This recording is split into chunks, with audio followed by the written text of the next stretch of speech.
Est-ce qu'il y a des questions auxquelles la science ne peut pas répondre? Alors, aujourd'hui, c'est assez évident qu'il y a plein de questions auxquelles personne n'est capable de répondre avec certitude.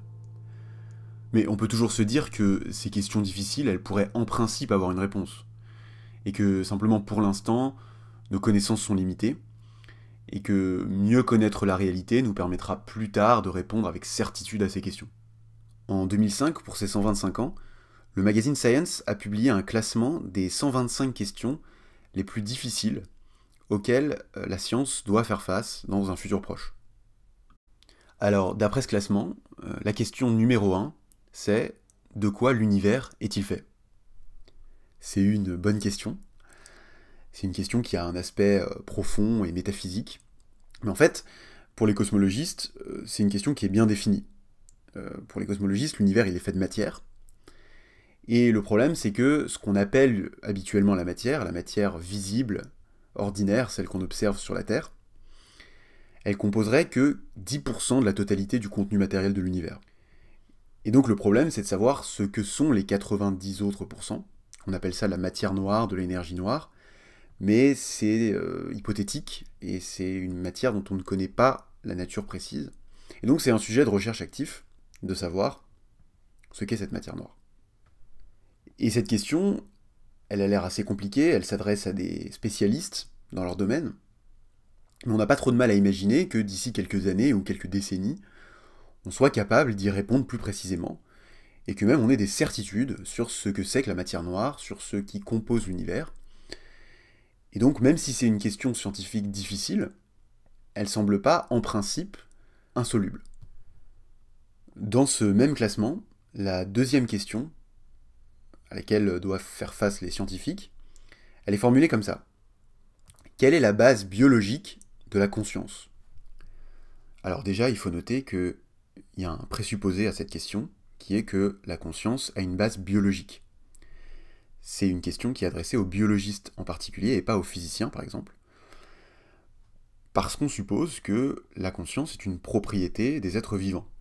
Ça, je pense que pour la plupart des gens, c'est plutôt intuitif.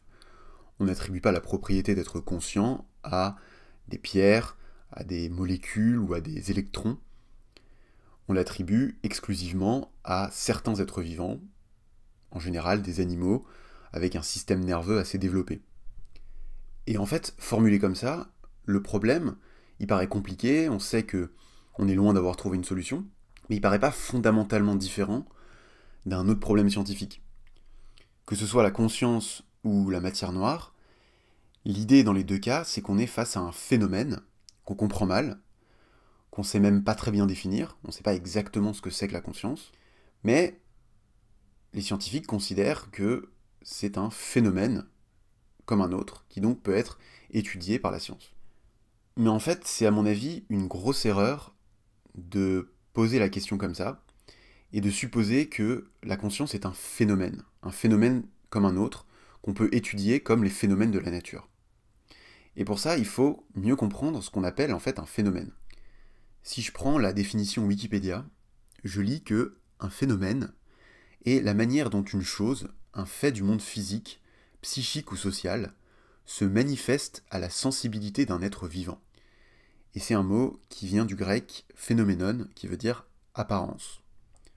Donc par exemple, dans le cas du problème de la matière noire, le phénomène qu'on observe et qu'on cherche à expliquer, ça peut être le mouvement d'une galaxie très lointaine qu'on observe à l'aide d'un télescope.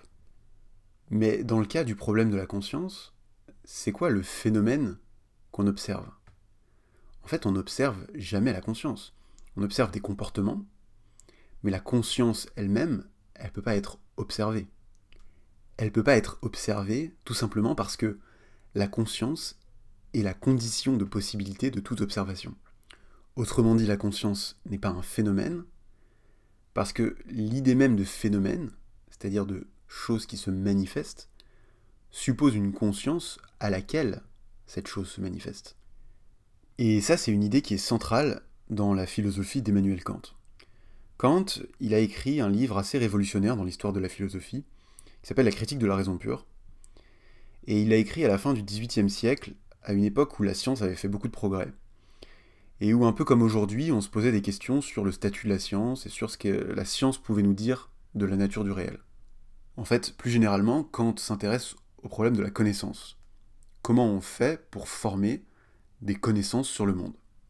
Et il va s'apercevoir que, d'une certaine façon, nos connaissances ne portent jamais sur le monde, mais sur l'expérience qu'on fait du monde.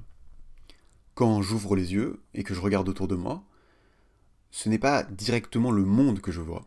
En fait, je vois l'effet que le monde a sur moi. Et cet effet que le monde a sur moi, le contenu de mon expérience, les formes, les sons, les couleurs, tout ça se manifeste à moi d'une manière qui est structurée. Qu'est-ce que c'est que la structure de mon expérience? Déjà, je vois les objets dans l'espace. L'espace structure mon expérience, au sens où il est impossible pour moi de concevoir un objet qui serait en dehors de l'espace. Par définition, un objet est spatial. Mais est-ce qu'un objet est spatial par définition parce que l'objet est en lui-même spatial, indépendamment de ma perception? En fait, pour Kant, j'en sais rien du tout. Et je peux pas le savoir parce que l'espace est une catégorie a priori de l'expérience. Je ne connais pas l'espace parce que j'en fais l'expérience, mais c'est plutôt mon expérience qui a une forme spatiale. Et c'est pareil pour le temps. Je perçois l'écoulement du temps, mais je ne sais pas si la réalité indépendante de moi est temporelle. Je ne fais pas l'expérience de l'espace et du temps. L'espace et le temps sont des cadres au sein duquel les phénomènes se manifestent à ma conscience.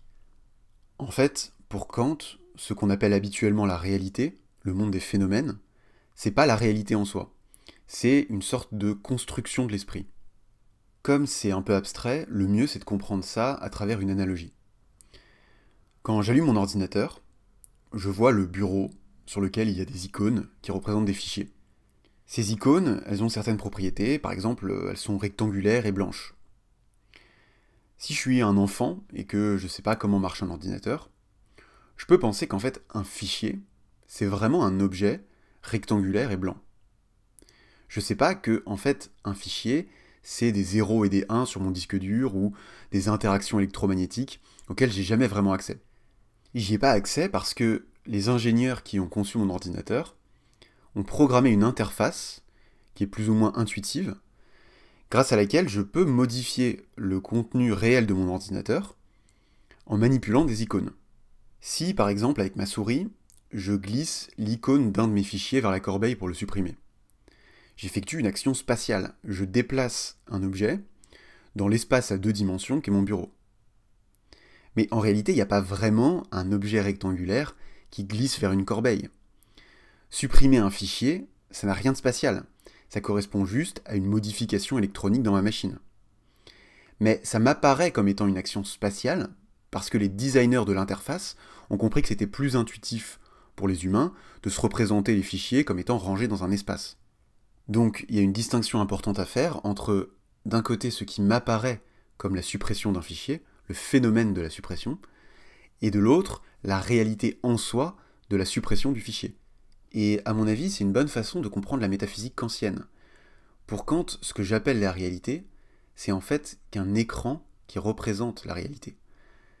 Les contenus de mon expérience, les formes, les couleurs, les sons, les odeurs, les textures, tout ce que je perçois, c'est pas la réalité elle-même, c'est que des icônes qui représentent la réalité dans une interface spatio-temporelle qu'est mon expérience.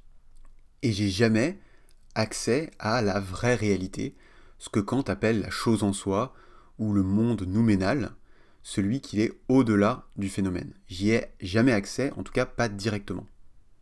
Et c'est là où l'analogie avec l'ordinateur s'arrête, parce que dans le cas de l'ordinateur, je peux démonter ma machine et interagir directement avec sa réalité électronique. Si je m'y connais un peu en informatique, c'est possible.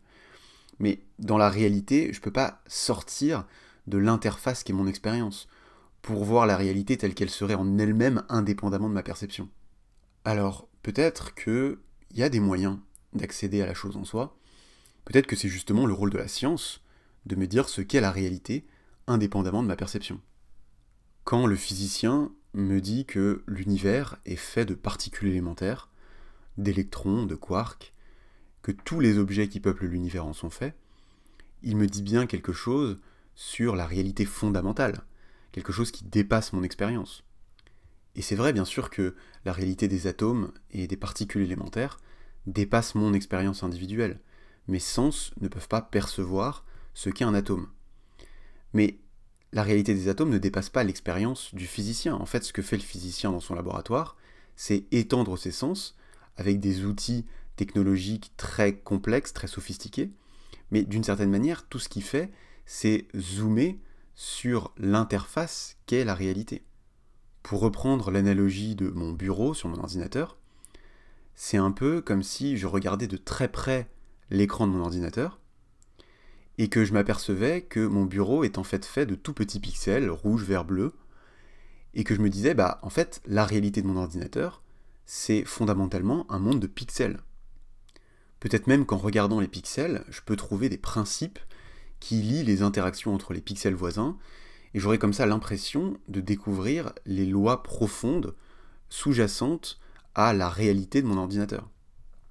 Et d'ailleurs, c'est intéressant de noter que ce que je dirais ne serait pas vraiment faux.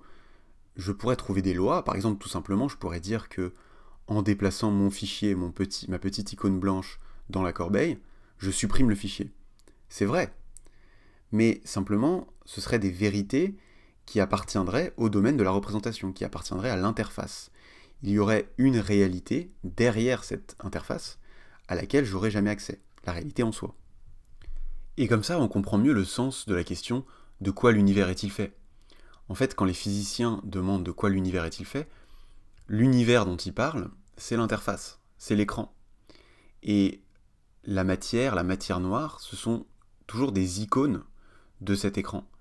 Les physiciens n'accèdent pas à la réalité fondamentale. Et d'un point de vue kantien, la question « quelle est la base biologique de la conscience ?» elle est absurde. Parce que la biologie, la physique, la science en général, parle du phénomène, elle parle de l'interface, qui est elle-même un produit de la conscience. Donc, à partir des icônes que la conscience produit, on ne va pas pouvoir expliquer la conscience elle-même. Et pour revenir à ma question initiale qui était « est-ce qu'il y a des questions auxquelles la science ne peut pas répondre ?» En fait, si mes questions portent sur les phénomènes, sur l'interface, il n'y a pas de problème. En principe, la science peut répondre à toutes les questions qui portent sur le monde phénoménal. Mais la science, elle ne fait pas de métaphysique. La métaphysique, au sens où l'entendait par exemple Descartes ou Berkeley, dont j'ai parlé les dernières fois, elle n'est pas possible pour Kant. On ne peut pas atteindre, en tout cas par la raison pure, son livre s'appelle « La critique de la raison pure », on ne peut pas atteindre par la raison, en raisonnant, des vérités, des connaissances qui transcenderaient l'expérience, c'est-à-dire qui transcenderaient le monde des phénomènes. Et donc, pour Kant, le rôle du philosophe, c'est pas d'aller au-delà de l'expérience et nous dire ce qu'est la réalité fondamentale, ce qu'est Dieu par exemple. Ça pour Kant, c'est du dogme. Pour Kant, le rôle du philosophe, c'est de comprendre les conditions de possibilité de l'expérience, c'est-à-dire les limites de notre expérience. Et c'est ça qu'on appelle l'idéalisme transcendantal. Transcendantal chez Kant, ça veut dire ce qui est une condition de possibilité. L'espace et le temps sont des catégories transcendantales, au sens où elles sont des formes a priori de l'expérience, qui conditionnent la manière dont on perçoit la réalité, et donc qui conditionnent nos connaissances. En fait, pour Kant, le philosophe, il doit plus faire de la métaphysique, mais de l'épistémologie. C'est-à-dire qu'il doit mieux comprendre ce qui conditionne nos perceptions, ce qui conditionne notre expérience, notre manière de raisonner, c'est-à-dire en fait comprendre les limites de notre connaissance et la manière dont elle se forme. Mais moi, personnellement, je veux plus que ça. Je suis d'accord avec Kant, je pense qu'il a magistralement démontré qu'on ne peut pas dépasser, par la raison pure, le monde des phénomènes. Mais ça n'empêche pas qu'il puisse y avoir d'autres moyens que la raison pure d'accéder à la réalité fondamentale.